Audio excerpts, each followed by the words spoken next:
हम दुनिया में सबसे ज्ञानी लोग हैं, but unless you understand others, your claims will not be justified. अन्य लोगों के विचारों को जानने के बाद ही आप ये क्लेम कर सकते हैं कि हम कहाँ पर हैं, व्हाट इज आवर प्लेस। तो हमने एक बहुत सिंपल टॉपिक रखा है, उसका कारण था from, I should not say in this lecture, from last 3 months I have not gone through books due to health issues, और हमारे हेल्थ इश्यूज में वैसे ही इसे ज्ञान मानसा की समस्याएं हैं। When we discuss one problem of epistemology, the another problem in natural way arises. Similarly, I resolve one problem of health, अब सब ठीक हुआ, दो बलदोड़ हो गए दोनों पैरों, और संयोग से लोग घुटने का ही प्रणाम करते हैं, तो हम उसके रोकते नहीं, लेकिन इसलिए तो कह दे रहा हूँ कि प्रणाम जब तक ठीक हो जाए घूम सही करके ज्यादा ठीक होगा। तो now I come to the main topic, epistemology and its problems. Hindi में कहीं ज्ञान मीमांसा और इसकी समस्या। Our department was famous for Advait Vedanta, and our department was famous for Advait Vedanta and epistemology. Our Guru, late Professor Sangamlal Pandey, used to say that epistemology is the real and pure philosophy.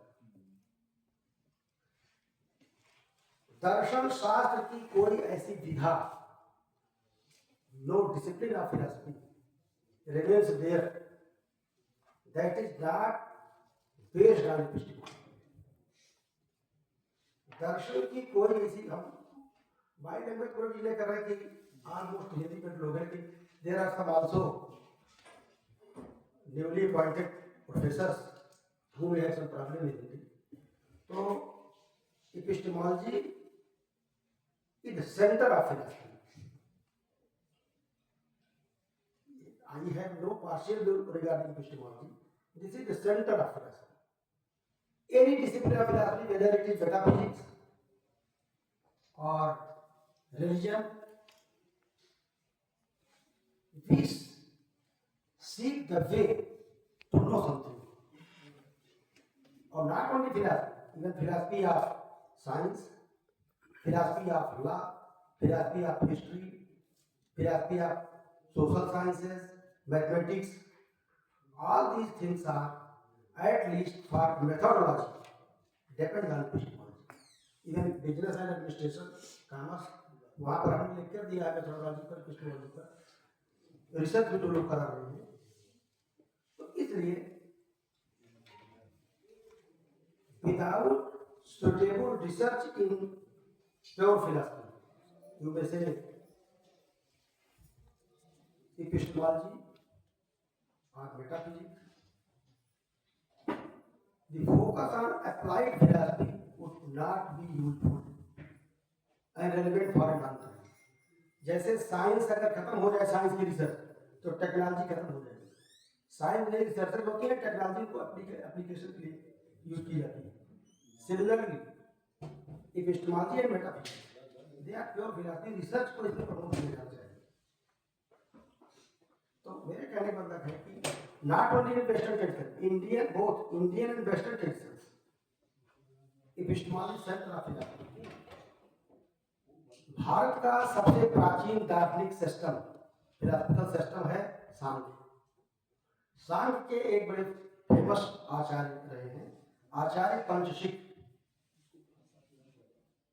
उन्होंने लिखा है, एकमेव दर्शनम ख्यातिरेव दर्शनम, there is only one philosophy and that is khyati, that is vivek, that is wisdom, which makes a distinction between purush and prakriti, chetana and body, consciousness and body। एक ही दर्शन है और कहा वो है ज्ञान, ख्याति।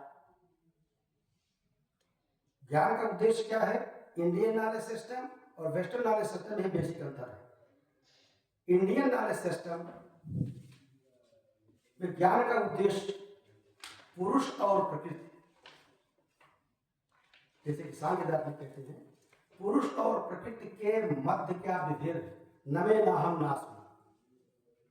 ये जब कैवल्य की प्राप्त होती है तो बात आती है नमे, ये मेरे नहीं है, ये विकार बुद्धि है, क्या मेरे नहीं, नाहम मैं जड़ शरीर नहीं, नमे नाहम नाहम, और ये जितने भी प्राकृतिक विकार मेरे नहीं।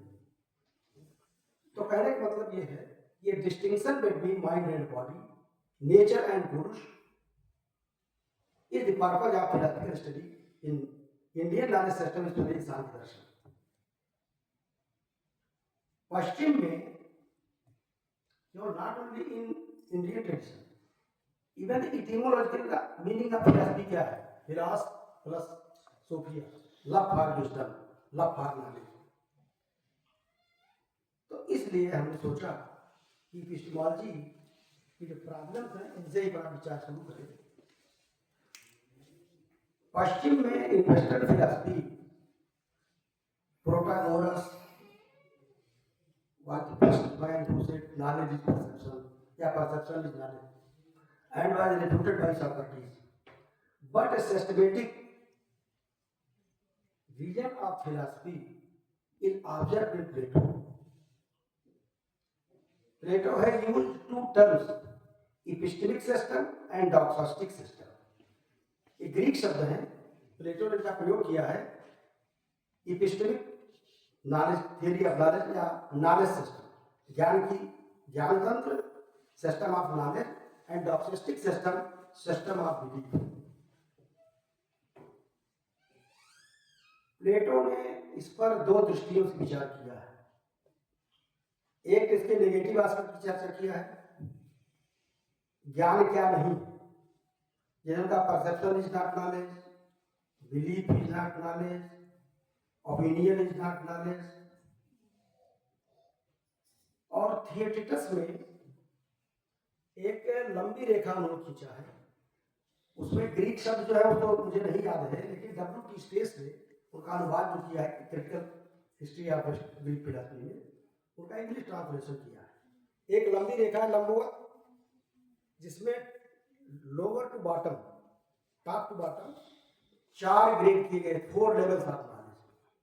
सबसे लोअर लेवल पर है, उसका अनुवाद किया गया कंजेक्चरल नॉलेज, हिंदी में तो कहेंगे काल्पनिक ज्ञान।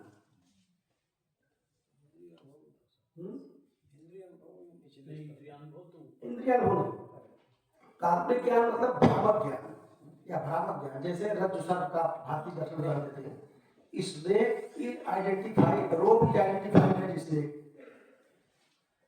तो एवरी डाउट और every error initiates some knowledge, without initiation of some elements of knowledge no doubt is possible.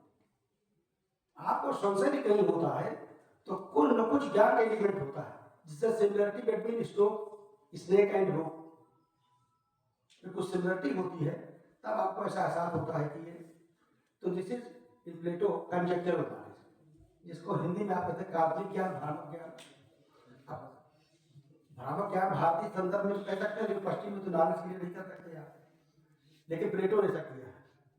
Next है सेंसुअस नॉलेज और empirical knowledge, knowledge of natural world, that will also include scientific knowledge, जिसमें वैज्ञानिक ज्ञान को शामिल किया सकता है।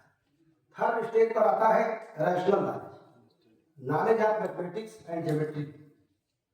आप प्लेटो के बारे में परिचित थे, उनकी एकेडमी में एडमिशन के पहले होता था कि जो मैथमेटिक्स में फर्स्ट क्लास पास होते थे, they were allowed to get admission in philosophy. ऐसे नहीं कि कुल से थर्ड क्लास नंबर लेकर सीधे फिलॉसफी चले जाएंगे, मैच्योर माइंड होना चाहिए फिलॉसफी। इधर after mathematics students were allowed to study philosophy, Plato के एकेडमी। तो दैट इज रैशनल नॉलेज, वो भी फिलॉसफिकल नॉलेज नहीं। इसके टॉप पर जो आता है सबसे ज्यादा, उसके लिए उन्होंने सबको किया rational insight. Philosophical knowledge is based on rational insight, बौद्धिक अंतर्दृष्टि पर आधारित ज्ञान जो है वो तार्किक ज्ञान है, that is the knowledge of universals और आइडियाज की बात कहते हैं। अब यहाँ पर कई कंट्रोवर्सीज हैं प्लेटो में कि कमेंटेटर्स में, गोमर्थ में उस पर ज़्यादा टीका नहीं करेंगे, और टेलर हैं, डब्ल्यूटिस्टेस हैं, कि this means Plato's philosophy leads to mysticism। लेकिन ऑलमोस्ट जो मुझे अच्छी व्याख्या लगती है, ये लगती है कि rational insight or intuition does not necessarily mean mysticism. It is a natural light of reason, may not be acquired by all। Buddha का स्वाभाविक प्रकाश से डेकार्ट कहता है इंट्यूशन के लिए, व्हाट इज इंट्यूशन? से 2 + 2 = 4, और I think therefore I am, ये intuition natural light of reason. There is no mysticism, no transcendental और supernatural thing in this knowledge. तो प्लेटो इसको मानता है, और आप जानते हैं कि प्लेटो की जो रचनाएं हैं वो डायलॉग्स में। रिपब्लिक में प्लेटो खुद कहते हैं कि ज्ञान क्या है, object of knowledge is what exist, what is real. ज्ञान का विषय वह है जो वास्तव में है, सत्य। नॉलेज ऑफ इग्नोरेंस वह है जो non existent, it does not exist, असत है। बिलीफ का विषय वह है जो परिवर्तनशील है, नहीं है भी नहीं है, कभी है कभी नहीं। Changeable word is the object of belief. अब इसको और स्पष्ट करने के लिए उनकी जो रचनाएं हैं डायलॉग में है, उनके 2 डायलॉग है। मेनो, जिसमें उन्होंने प्रश्नोत्तर पूछने की विधि के द्वारा ज्ञान करा दिया, मेमोरी के आधार पर, पूर्व जन्म की मेमोरी को, वो भी रिवर्स को मानते थे, उस पर नहीं जाना चाहेंगे। एक डायलॉग है Greater Hippias. Hippias was a sophist, a philosopher in tradition of sophist in Protagoras tradition. तो there was a lecture on aesthetics, सौंदर्य शास्त्र पर एक लेक्चर था। Hippias was treated as a teacher and Socrates as a student. In due course of the lecture से आप लोग सवाल पूछते हैं। Socrates asked the question, sir what is beauty? तो प्लेटो का पर्पस जो था और सोफिस्टों को डाउन करना था और अपनी बात को सुकरात के माध्यम से कहलाना था। प्लेटो points out his position through Socrates। आप जानते हैं Socrates was the teacher of Plato। तो बड़ा ओवर सिंप्लीफाइड जवाब उत्तर हिप्पियस ने दिया, एज मेडन। मेडन मतलब समझ रहे हैं ना, वह गर्ल, लड़की जो 16 साल की हो या किशोरी अवस्था, ऐसा माना जाता है। हमारी परंपरा में भी, मतलब ग्रीक में भी था, ये किशोरावस्था होती है स्त्री या पुरुष की, ये जीवन का सबसे अच्छा हैंडसम या ब्यूटीफुल समय होता है। उतना सौंदर्य कभी जीवन में आता नहीं, इसे ब्यूटीफुल मेडन। सुकरात ने पुनः प्रश्न किया, sir youths are also handsome? Yes maybe. Apes are also handsome, males are also handsome, this cup, this table, several things are beautiful. उनका में भी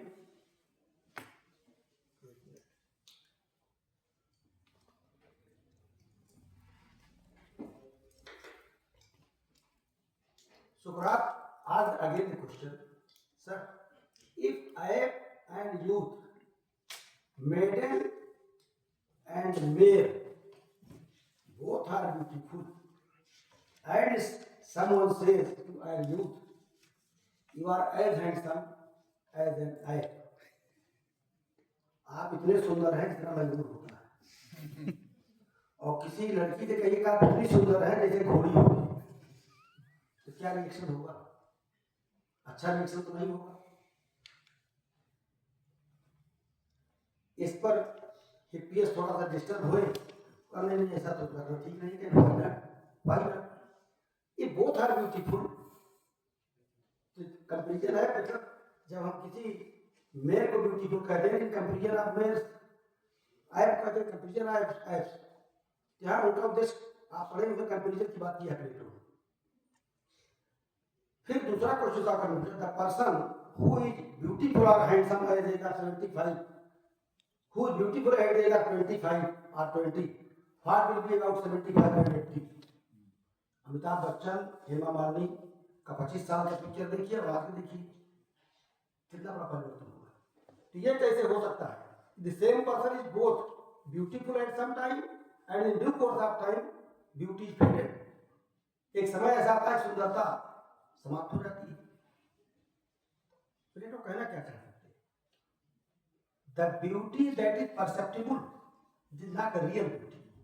जो अपनी आंखों से आप देख रहे हैं, this is the world of belief, परिवर्तनशील है। Real beauty never faded. असली सौंदर्य जो है वो कभी अस्खलित नहीं होता है। तो है कहीं संसार में ऐसा ब्यूटी? तो कहा कि real beauty universal beauty. Idea of universal जो बात आई, आइडियाज, तो there is idea of beauty, idea of truth, idea of goodness, and you have always aware about the truth, the good, the beauty, what concept of Plato. एक बार आइए सवाल पूछा गया, सत्यम शिवम सुंदरम किस उपनिषद का है? किसी उपनिषद में नहीं। ये केवल प्लेटो के इन तीनों का भावगत अनुवाद है। हमने बाद में तलाशा इसको, किसी उपनिषद नहीं है सत्यम शिवम सुंदरम। The truth, the good, the beauty का एक ट्रांसलेशन है सत्यम शिवम Sundaram.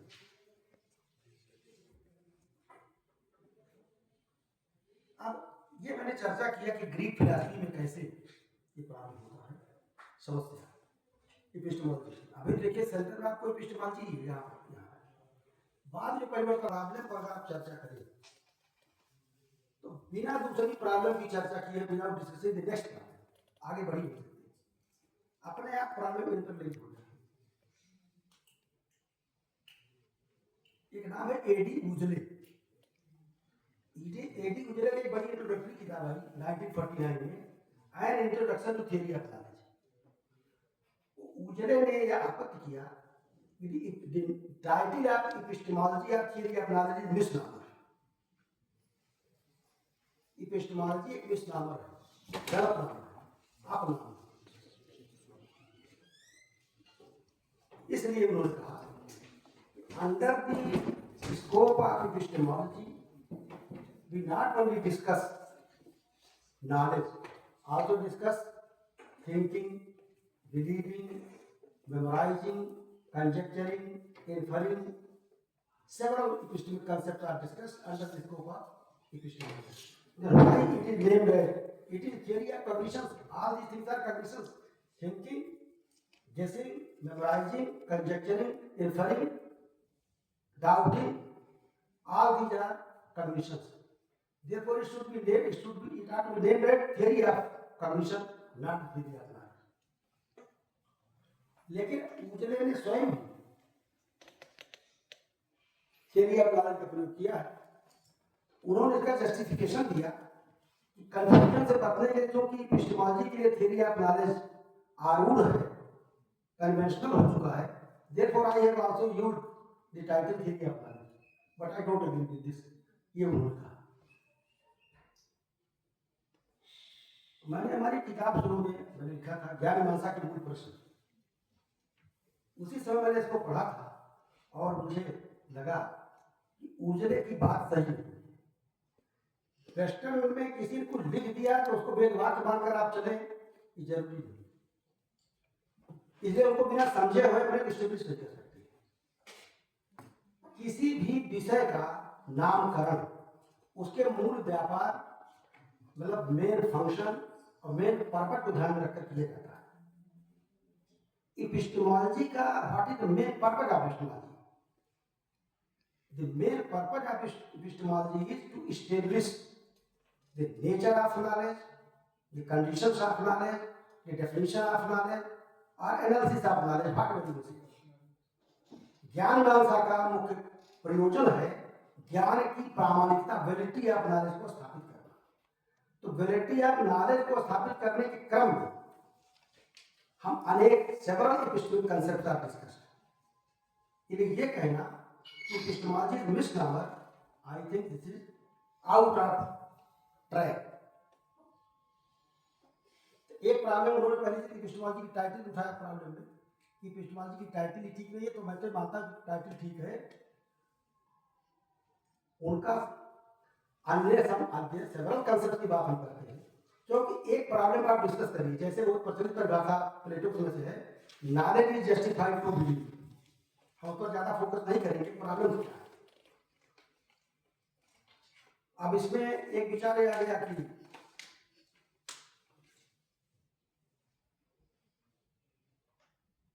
Belief view of knowledge, क्या नॉलेज बिलीफ है? There is a large series of philosophers जिन्होंने माना कि knowledge is belief, justified to believe. यहां तक कि true belief that is justified और नॉलेज में कभी कभी डिस्टिंक्शन करना, भेद करना कठिन होता है। तो इस पर एक बहुत बड़ी कंट्रोवर्सी आई कि जस्टिफिकेशन बिलीफ का भी हो सकता है, जस्टिफिकेशन नॉलेज का भी हो सकता है। तो कौन सा नॉलेज, कौन सा बिलीफ जस्टिफाइड होने पर नॉलेज होगा, कौन सा नहीं होगा? इस पर आप जानते हैं कि बहुत दिनों तक knowledge justified to belief, this definition was prevalent in Western epistemology, but after E.L. Gettier, whose paper was published in Analysis, is justified to believe knowledge. Gettier लिखा क्या जस्टिफाइड टू बिलीव नॉलेज कहा जा सकता है, वो दिखाया कि नहीं कहा जा सकता। दो उदाहरण उसके हैं, बहुत जटिल, बहुत लंबे हैं, तो उनको तो आप एक उदाहरण को ज्यादा नहीं पीडीएफ पढ़ा सकते हैं, उसकी चर्चा नहीं करना, ठीक है।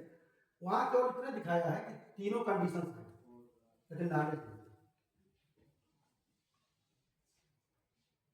तब से कंट्रोवर्सी उठी और इतने ज्यादा इस पर लिटरेचर आ गया है कि रॉबर्ट नोजिक ने लिखा कि मैंने इस पर पर्दा यूज कर दिया है, तो ज्यादा इस पर विवाद पैदा हो गया है।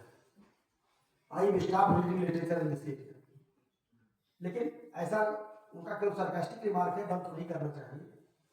फिर दूसरा विचार आया, इपिस्टेमोलॉजी पर विचार आप कर रहे थे, ट्रेडिशनल इपिस्टेमोलॉजी। बाद में रसल ने ह्यूमन नॉलेज में इपिस्टेमोलॉजी का दो वर्गीकरण है, डिस्क्रिप्टिव इपिस्टेमोलॉजी और क्रिटिकल इपिस्टेमोलॉजी। कहा ये जो डिस्कस हो रहा है this is descriptive epistemology, from prated to prated to, ये सब कंडीशंस जो बात हो रहे हैं दिस इज डिस्क्रिप्टिव इपिस्टेमोलॉजी। हालांकि ये दोनों का महत्वपूर्ण है। और ये कहा कि अगर आप विचार कर रहे हैं नॉलेज पर, तो व्हाट इज बिलीफ?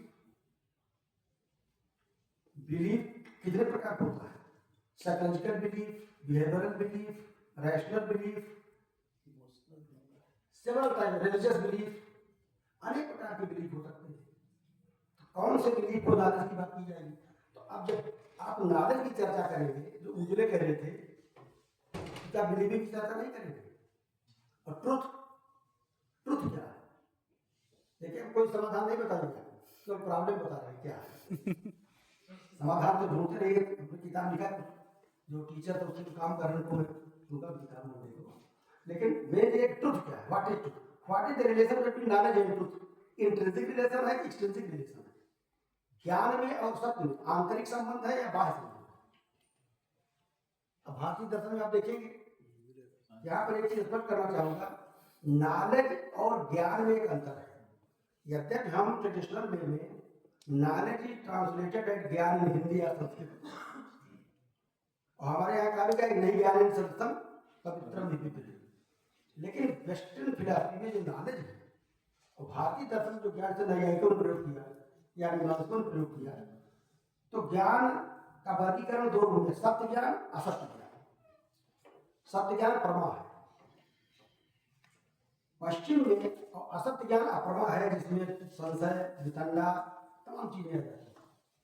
लेकिन पश्चिम में knowledge can never be false, you can not use false adjective before the noun knowledge. भारतीय दर्शन में हम 3-4 नाम लेना चाहेंगे, तो किताबों को आप कंसल्ट कर सकते हैं। पहले नाम प्रोफेसर बी के मतीलाल, जिनका उल्लेख कुछ किया गया था, उनकी किताब है परसेप्शन, जो 1987 में अक्सफोर्ड में प्रकाशित हुई। बहुत अच्छी किताब है, किताब पढ़ा था, लाइब्रेरी में है भी। उन्होंने इंडियन वेस्टर्न दोनों बहुत अच्छा तुलना किया है। उस किताब में उन्होंने लिखा है कि knowledge should be translated as प्रमा इन हिंदी। ज्ञान का जो अनुवाद है वो एग्जैक्ट है। इसी प्रकार एस सी चटर्जी की किताब है नया theory of knowledge, S C Chatterjee, Shivjivan Bhattacharya की किताब है डाउन बिलीफ एंड नॉलेज, और हमारे गुरु शंकरनाथ पांडे जी ज्ञान मीमांसा गुड पर डेप्थ एपिस्टेमोलॉजी में उन्होंने कहा कि नॉलेज इज इक्विवेलेंट टू प्रमा नॉट ज्ञान। ये बात मुझे भी ठीक लगती है, आप सभी लोगों ने भी, क्योंकि पश्चिम में नॉलेज को कभी फाल्स माना ही नहीं है। मूर ने इसको स्पष्ट करने के नॉलेज प्रॉपर शब्द प्रयोग किया है, सब में ब्राह्मण फिलॉसफी में नॉलेज प्रॉपर कहा है, इसको और स्पष्ट करने के लिए। तो अब जैसे हमने चर्चा ज्ञान शुरू किया था, ट्रुथ बात आ गई, तो ट्रुथ की correspondence theory, coherence theory, pragmatic theory, semantic theory, redundancy theory, अनेक थ्योरी चर्चा करें कौन सी ठीक है, कंट्रोवर्सी है, तो ट्रुथ पर चर्चा करना जरूरी है एपिस्टेमोलॉजी में। फिर जस्टिफिकेशन महत्वपूर्ण चीज है, जस्टिफिकेशन में एविडेंस की बात आ जाती है। एविडेंस तो बिलीफ के लिए होता है, एविडेंस नॉलेज के लिए होता है। तो how will you distinguish evidence that is relevant for knowledge and that is relevant for belief? इससे एविडेंस का वर्गीकरण, क्लासिफिकेशन दो रूप किया है। Logical reasons that is called prima facie evidence, और conclusive evidence. Logical reasons provide the guarantee of justification but not the guarantee of truth.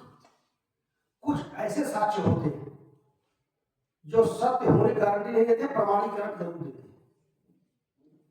कुछ ऐसे साक्ष्य होते हैं जो प्रमाणीकरण की गारंटी के साथ साथ सत्य होने की गारंटी देते हैं। आप कोर्ट केस में देखिए, ट्रायल केस, पुलिस अनेक लोगों के खिलाफ चार्जशीट देती है प्राइमा फेसी एविडेंस के आधार पर। जब ट्रायल होता है तो उसकी एनालिसिस होती है, जिरा होती है, बहस होती है, और उसमें जब कंक्लूसिव एविडेंस भूल जाते हैं जिन्होंने क्राइम किया है, तभी दंडात्मक कार्रवाई होती है। When court become convinced that I have these evidences establish the crime, हमें नॉलेज हो गया था। बिलीव तो कहीं कर सकते हैं आप, बिलीव के लिए यह आवश्यक नहीं है कि बहुत सटीक प्रमाण आपके पास हो। Lucky guess, today is Friday, Friday lucky day for me, मेरी लॉटरी खरीद लीजिए और लॉटरी आपको निकल आई, तो this is coincidence but not evidence. Knowledge नहीं कर सकते। तो देखिए एविडेंस की डिस्कशन की बात आ गई। फिर नॉलेज किसको होता है? Subject and object relation, nowhere and known object, what is the nature of nowhere, what is the nature of known object, ये भी चर्चा का विषय है।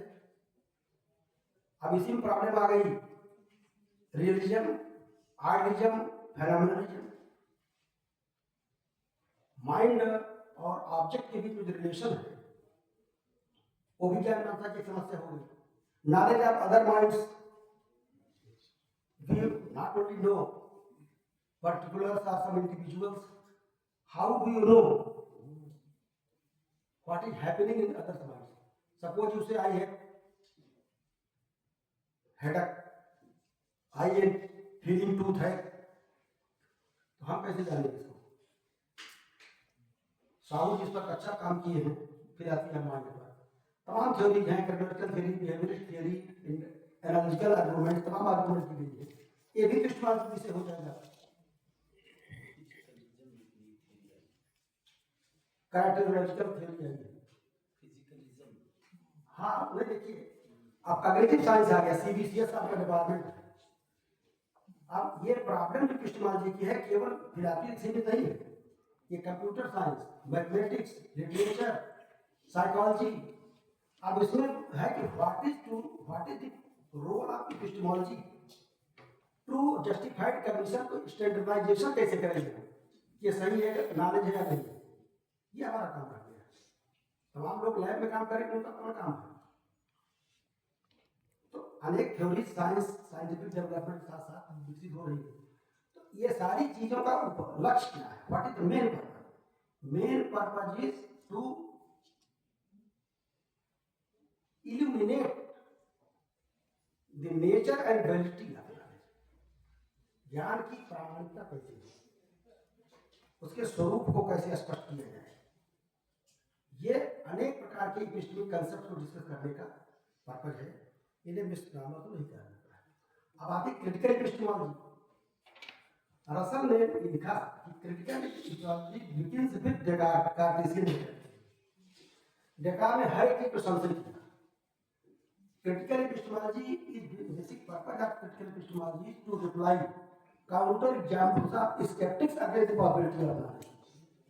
ज्ञान की संभावना के संबंध में जो संशयवादी तर्क दिए गए हैं उनका समाधान करना क्रिटिकल एपिस्टेमोलॉजी के लिए आवश्यक है।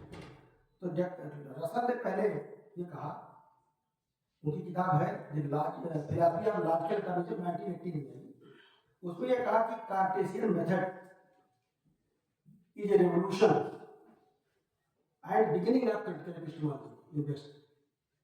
क्या उसने किसी चीज को एज्यूम नहीं किया और ये स्वीकार करते चले गए कि ये इस पर डाउट कर सकते हैं, इस पर डाउट कर सकते हैं, लेकिन आई थिंक देयरफॉर आई एम। हम आत्मा कैसे नहीं सीखेंगे जब क्लियरनेस एंड डिस्टिंक्टनेस के साथ कोई चीज स्पष्ट हो रही है। I think therefore I am intuition, self-proof. Is it clear and distinct? Even if you doubt on the self, doubting proves the existence of thinking. Thinker, doubting is also a form of thinking, and thinking proves the existence of thinker. अगर हम संशय करते हैं तो चिंतन करते हैं, चिंतन करना एक विचारक के अस्तित्व को सिद्ध करता है।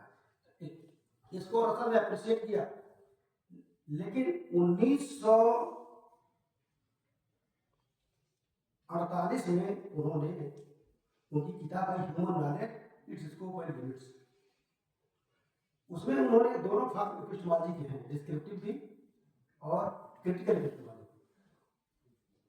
और 1959 में रसल ने पूरा रिव्यू किया माय फिलॉसफिकल डेवलपमेंट, लेटेस्ट रचना है माय फिलॉसफिकल, लेटेस्ट है उसके बाद होगा, उसमें माय फिलॉसफिकल डेवलपमेंट में पूरी बातों को जो उन्होंने अपने जीवन में परिवर्तन भी किया रसल ने, several ideas are Russell change. उन्होंने लिखा कि the Cartesian method which was very attractive for me in young age, now I am not influenced by it. कहा कि अपने युवा अवस्था में 1918 में मुझे जो Cartesian method of doubt attractive लगती थी, अब मुझे आकर्षित नहीं करती, क्योंकि डेकार्ट ने मान लिया self is mind is thinking substance.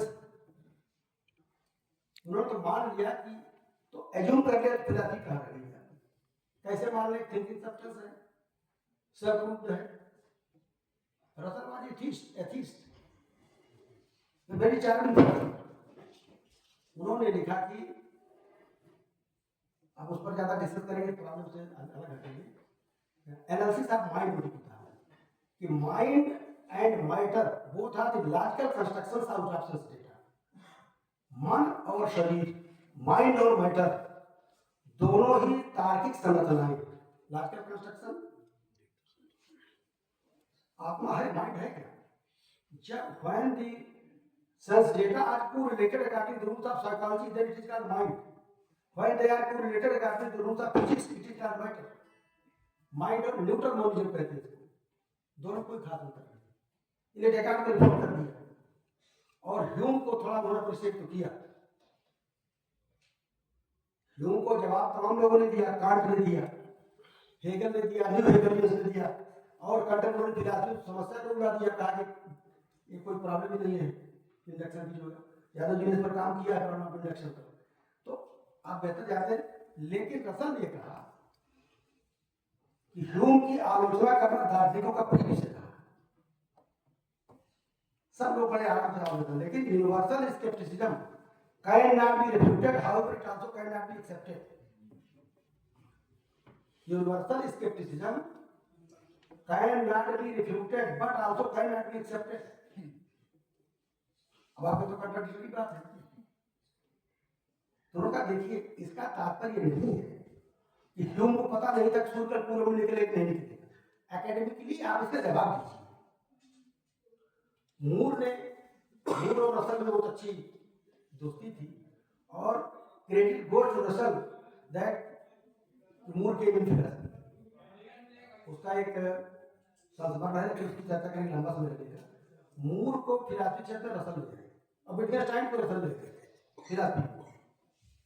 जैसे गांधी जी को कहते हैं राजेंद्र प्रसाद को राजीव लाए, बाल उनको लाए, क्या नाम से, सरदार पटेल को। वैसे रसल ने फिलासफी की क्षेत्र मूर को विटगेस्टाइन को लाने का क्रेडिट गोज टू रसल।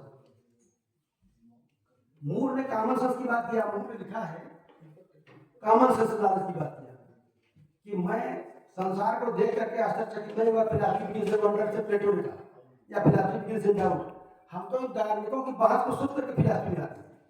ये ऐसी उलझुल बातें करते हैं, बेसिकस बातें करते हैं कि जो नोबॉडी ह्यूम ने कहा हो सकता है कल सूर्य पूरा मिनट करे, कैसे हो सकता है, अब तक निकलता रात कैसे नहीं करेगा।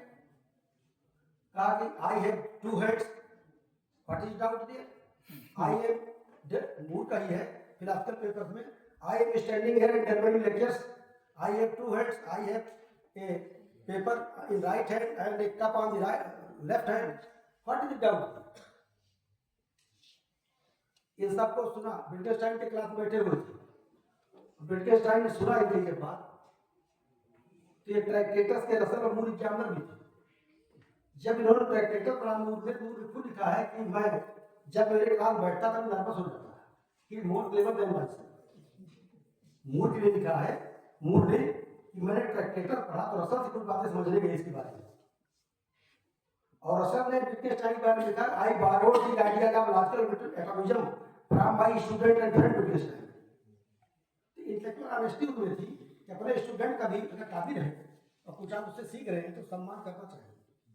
हम इंडियंस में जो विश्वगुरु होने का दावा करते हैं बहुत बड़ी करेंगे, उसकी नॉलेज को छिपाते रहेंगे हमेशा, चाहे कास्ट के आधार पर, चाहे रिलीजन के आधार पर, रीजन के आधार पर। ये होना नहीं चाहिए। ये मतलब हमारा लेकर के लेने की मैकेनिकल में लेकर के चले जा रहे हैं, आप लोगों के लिए भी एक विचार करने की चीज है, ये चीजों थोड़ा दूर ऊपर होना चाहिए। तो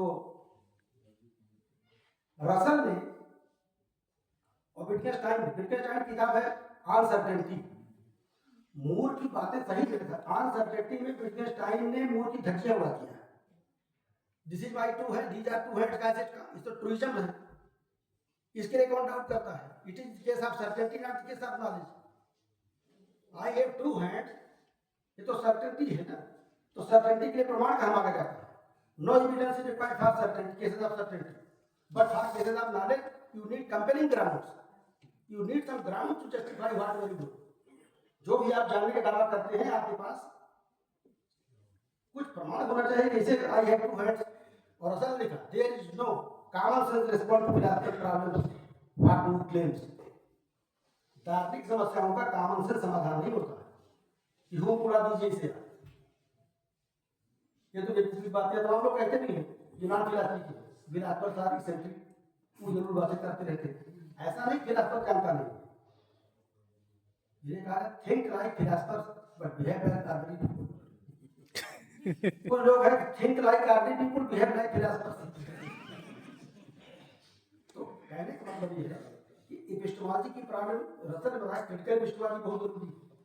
उसके बाद में फिर नेचर ऑफ नॉलेज जब कुछ आया भी भाई नॉलेज क्या है, इस पर बड़ी कंट्रोवर्सी कंटेम्पोररी फिलॉसफी।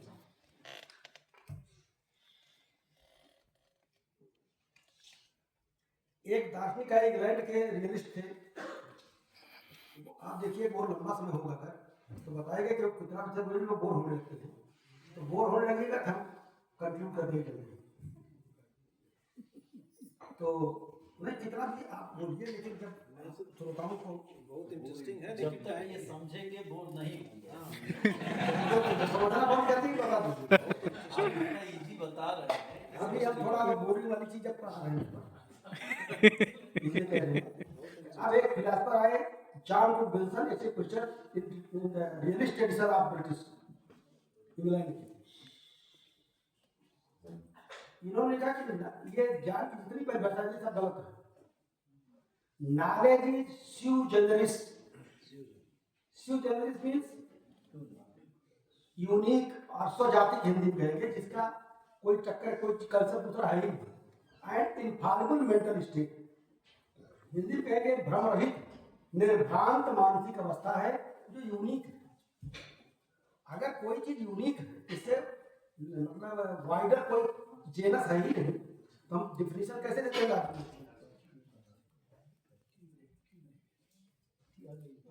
अच्छा ठीक है, आप